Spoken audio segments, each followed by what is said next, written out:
Hare Krishna. Everybody please say loudly, Hare Krishna. Hare Krishna. Hare Krishna. Hare Krishna. Krishna Krishna. Krishna Krishna. Hare Hare. Hare Hare. Hare Rama. Hare Rama. Hare Rama. Hare Rama. Rama Rama. Rama Rama. Hare Hare. Hare Hare. So, even if I did nothing else in Ulianos, I got everyone to chant Hare Krishna.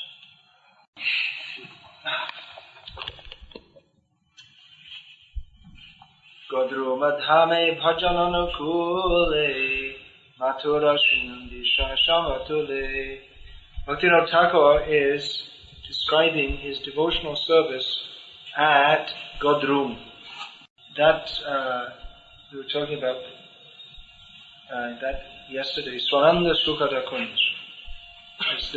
His home, he called it Swananda Shukhada Kunj. Swananda Shukhada. Swananda means Shva means own, Ananda, pleasure. Swa means Swayam. I have the same word in Russian. So that means your own happiness or real happiness. So real happiness is Krishna consciousness. Everything else is artificial.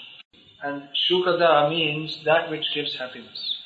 And Kunj means a forest grove. So he's living in the forest grove, which is a place of giving real happiness from the soul. And the place he's living at is called Godrum. This is in Navadvip Dham. And he says this place is very favorable for devotion. So definitely if we can live in a holy place, that's very favorable for our devotion. Now, Navadvip Dham is non-different from Vrindavan Dham. Shri Gaura Mandala Bhumi Jiva Jane Chintamani Tar Hoy Braja Bhume Vash. Narottam Das says that whoever understands that the places of Lord Chaitanya Mahaprabhu's pastimes in West Bengal are non-different from Vrindavan, that person, he is qualified to actually live in Vrindavan. So these places are very favorable for bhajan. Bhajan means to become absorbed in hearing and chanting about Krishna. So it's very nice if from time to time our devotees can visit these places and chant Hare Krishna. Prabhupada wanted our devotees to visit these places and therefore he made facilities for them. And every Vaishnava aspires at the end of his life to live either in Mayapur or Vrindavan, just to spend his last days chanting Hare Krishna and just chant Hare Krishna. Prabhupada told one devotee once that in your old age you should simply go to Vrindavan or Mayapur and chant Hare Krishna. But you have to preach throughout your life. Otherwise, even at the end of your life, if you go there to chant Hare Krishna, if you haven't preached throughout your life, then your mind will still disturb you. So Bhaktivinoda Thakur is residing in Godrum, which is non-different from the place of Nanda Maharaj, Nandagram, in Mathura Mandal. That is the place of Krishna's childhood pastimes. Tahima Surabhi Kunj Kutire Boitabo Suratotani Tire. He says that there in Surabhi Kunj, that Surabhi Kunj is another name for Godrum, because this is the place where the Surabhi cow from the heavenly planets came to take darshan of Krishna. So Bhaktivinoda Thakur has his cottage there. So he says, I will sit there and chant Hare Krishna on the bank of the celestial Ganga. Gaura Bhagata Priya Besh Dodhana Chilakto Simala Shobhamana. He said, he's describing all the things which are favorable for cultivating our devotion. He says, I will wear the kind of dress, I will dress in the kind of clothes which are preferred by the devotees of Lord Chaitanya. So that kind of dress is not blue jeans. That kind of dress is dhoti or ladies' sari. Of course, for doing some services such as construction, some certain kind of clothes may find it more practical to use it. But those who are surrendered to Krishna, they want to do everything which is favorable for cultivating. And Bhaktivinoda Thakur is describing all the things favorable for devotion in these songs. One of them is to wear devotional clothes, which he mentions here, and also to wear tilak and tulsi mala. So we would like to tell all the devotees that better when you come to the temple. Even when you don't need to wear, if there's absolutely no need for it, don't wear these non-devotional clothes. Sometimes I see even devotees that come to Mongol Arati in their jeans. Of course, it's better than the people who are sleeping not going to Mongol Arati. But if we're going to come to see Krishna, it's nice to. We should come in the kind of dress that he likes to see us in. He may say, "Well, I'm very busy. I have to go in Sankirtan or whatever." But it only takes 5 minutes to change our clothes. Also, wearing tilak. So many devotees, they don't wear tilak. It's actually an offense not to wear tilak. Lord Chaitanya would never see any of his followers unless they were wearing tilak. So people who are coming new, they don't know these things. You don't have to press them. But those who are living in the temple, they should know these things. I'm traveled in different places in the world, and Russia is the only place where I see devotees regularly coming to Mongol Arati in blue jeans. So you may be happy to know that all over the world, the devotees, they're very happy about the spread of Krishna consciousness in Russia. It's very pleasing to all the devotees to see how in these countries where Krishna consciousness was banned, how the Russian people, at least some of them, have taken to it very enthusiastically.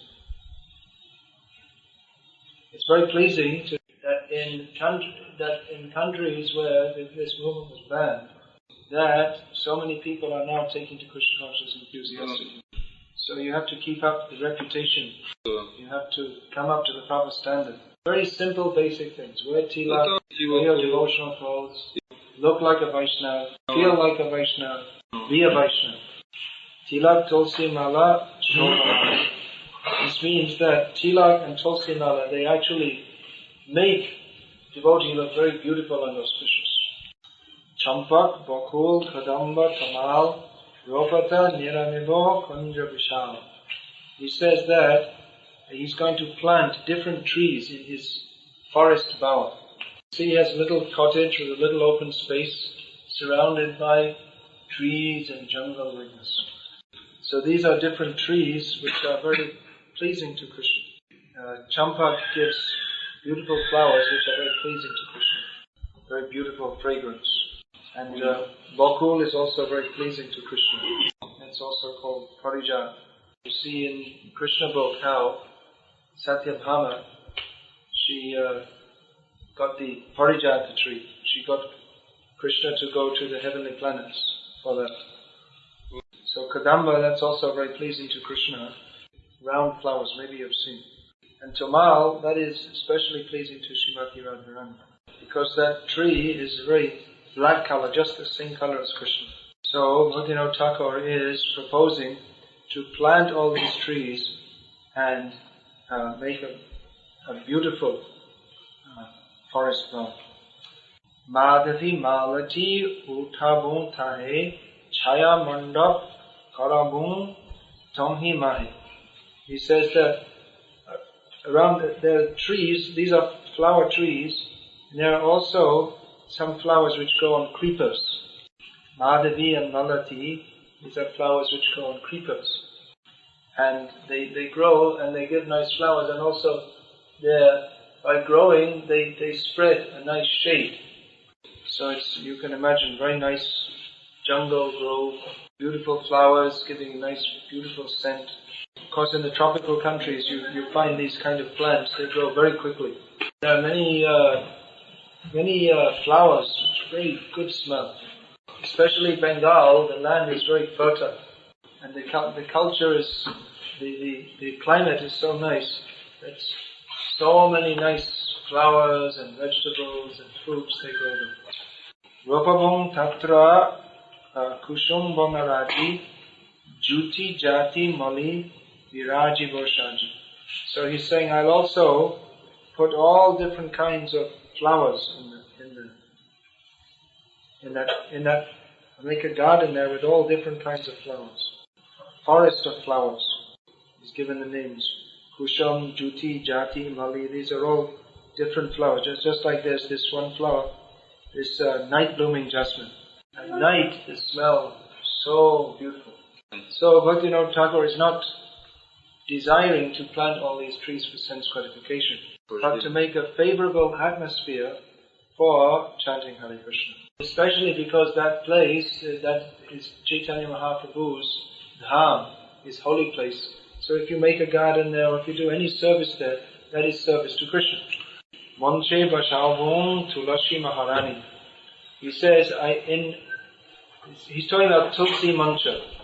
So you'll find still in Bengal, Orissa especially, you'll find that people, they keep in the courtyard of their house one, just like a column, and on top they'll keep Tulsi planted. That's called Tulsi Mancha. So that when you walk in, usually the homes, they're arranged, they have a few different houses facing, with all the entrances facing towards each other, so it makes like a courtyard. And in the center of the courtyard will be Tulsi. So this is very auspicious. Every home should have Tulsi. So of all the plants that have been mentioned, there are so many which are pleasing to Krishna, but Tulsi is the queen.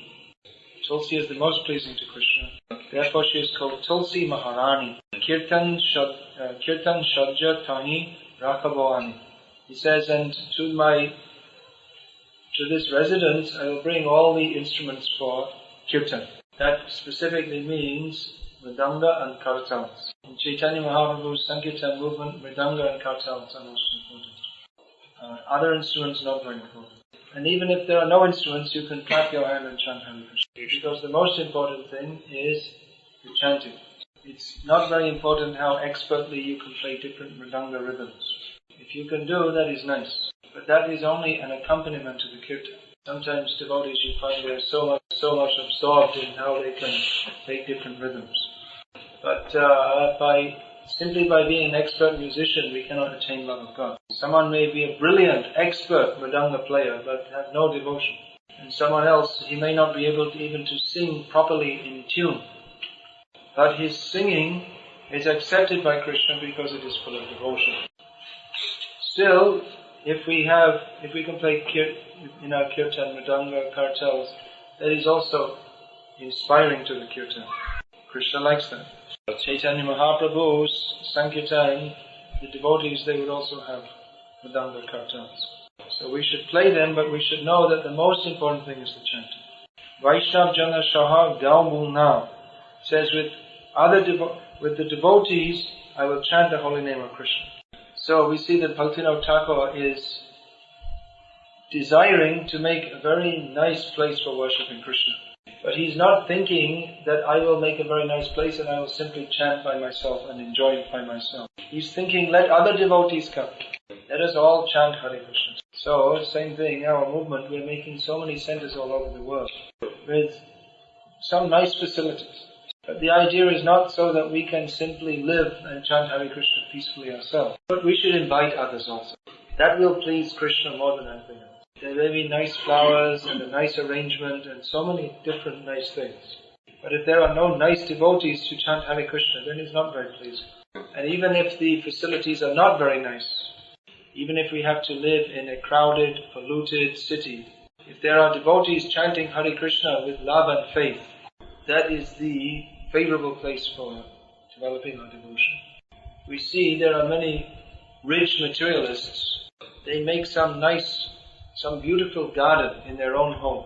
Especially in Western Europe, you'll find these lords. Lords, it means some aristocratic people. They have big house. Without Krishna consciousness, the most beautiful garden has no attraction. So, of course, we try to make a nice place so that people can come. In the Bhagavatam, it is stated that one of the items of deity worship is to make nice parks and gardens. That means if one has the facilities to do so, if he has much money, then you can make nice parks and gardens. And from time to time, the Lord can be brought out on a palanquin to enjoy his gardens. But even if we don't have such nice facilities, we should know that the real decoration for the temple is the beautiful, smiling faces of the blissful devotees. This is more important than putting gold paint and so many different things. That we should also do. We should try to make some nice facility for the Lord and his devotees and for the public to come and see. But actually, even if the temple looks materially very beautiful, unless there are ecstatic devotees, it won't be very attractive. So again, the real decoration of the temple is the blissful devotee. So Bhaktivinoda Thakur is proposing to chant with the devotees. And what will they chant? Jai Godrum, Jai Gaur Ki Dham. All glories to this place of Godrum, which is the residence of Chaitanya Mahaprabhu. Bhakti Vinod, Bhakti Anukul, Jai Kunj, Munj, Shuranadikul. So he says, Bhakti Vinod taking up everything which is favorable to devotional service, says Jai to the Kunj he is living in, and to the which is decorated and which is on the bank of the Ganga. Sometimes it's a little difficult to translate. Alright, so that's one very nice song describing the beautiful residence of Bhaktivinoda Thakur in Surabhi Kunj. So I have a few minutes. Are there any questions? What is the definition of time, and can we travel within time, as it usually used to say, how? Wait a minute, one question. Yeah. You're already traveling in time. Second by second, life is going on. So better to use our time to understand Krishna. Because in course of time, we'll have to travel to another body. So better we make the arrangement to travel back to Godhead, where there is no more influence of time in the form of repeated birth and death. Another question: can we trust to some predictors which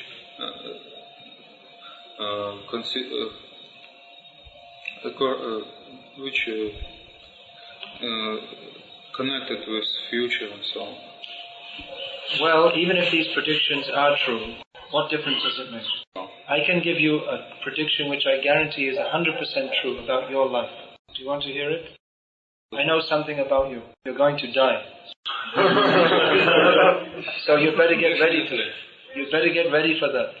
This question? If you can to characterize the spiritual sentiment, because usually we're using to say sensual sentiment.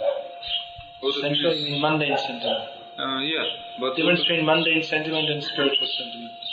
Yeah, but he means sentiments based in senses. And what is the definition of spiritual sentiment? Spiritual sentiment means when we love Krishna without any material or personal desire. Neither gross desire nor subtle desire. And mundane sentiment means when we have personal desires. Now it's very common for beginners in devotional service to mistake their mundane sentiments for spiritual sentiments. They think they have a very advanced feeling of love for Krishna. But even though they may not recognize it themselves, they still have so many contaminations in the heart. Therefore, we should very carefully follow the process of devotional service under the guidance of an expert spiritual master. And engage our senses in the service of Krishna. This will purify our senses. Then gradually our real sentiments for Krishna will be awakened. Sometimes in Sankirtana people asking how Krishna can allow such present situation in the world. Well, do you think that Krishna should just let you do all your nonsense and go on forever? Do you think that Krishna is just supposed to allow you to do all your nonsense forever? People are feeling very concerned now in Russia. They're worried. They're worried about political instability. They're worried about their safety. So why should this kind of thing not happen to you? You think you can just go on sending millions of cows to the slaughterhouse, having illicit sex and then making abortions, and then you go to God to pray for peace? Dear God, please give us peace so that we can peacefully slaughter the cows. Any other question? She is inspired to be your disciple and to chant your pranama. Can she hope to your mercy? I'll speak with her later. So now you don't have to ask me any more questions. Because if you're going back to Godhead, what else matters? Hare Krishna. Most people who join our movement are already somewhat older. Means they're not joining at the age of 5. And it's not possible to go through the whole system as it was traditionally. However, young men who join, we train them as brahmacharis, to be trained in discipline, love of God, service, all these things. Many brahmacharis, they later decide to get married. It is not compulsory. If they decide to remain celibate, they may do also. But whatever course you decide to take in your life, it is recommended that you consider it very seriously and act very responsibly, either as a celibate monk or as a married monk. As far as women is concerned, it is recommended that they all get married. Well, what does she want to know about it? What it means, this is... And also our unusual... Alright. Well, when I say unusual, I mean if you went to some other part of the world, they might think you look unusual. And even 200 years ago in Russia, this dress would be considered unusual. So, according to different cultures, people dress in different ways. According to Vedic culture, this kind of dress this color of cloth is adopted by monks. It has a purpose. The purpose is that when you see people dressed like this, you will think there is a Hare Krishna devotee. So if you think of Krishna, that is very good. You'll become purified by thinking of God. Another thing is that people, by seeing us, they can take advantage of us. Just like a policeman is dressed as a policeman, if you need help from the police, you know where to go. So if you're interested in Krishna consciousness, you see the devotees of Krishna, and you can then you can approach them and ask them. So there are many things could be said about this. About this is, these beads are made from sacred wood, which is conducive for helping us to develop love of God. Something like you're wearing the cross. So it's a very similar thing. Now I think our time is a little limited from the... last question. Okay. Unusual, interesting fact. In 20th, in this century, the followers of Vedic knowledge, they give to Lenin the name of son of Krishna. How are you thinking about it? The name of Lenin, the son of Krishna? Yeah. Lenin means the son of Krishna? Yeah.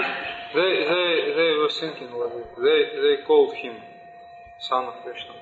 Well, everyone's a son of Krishna.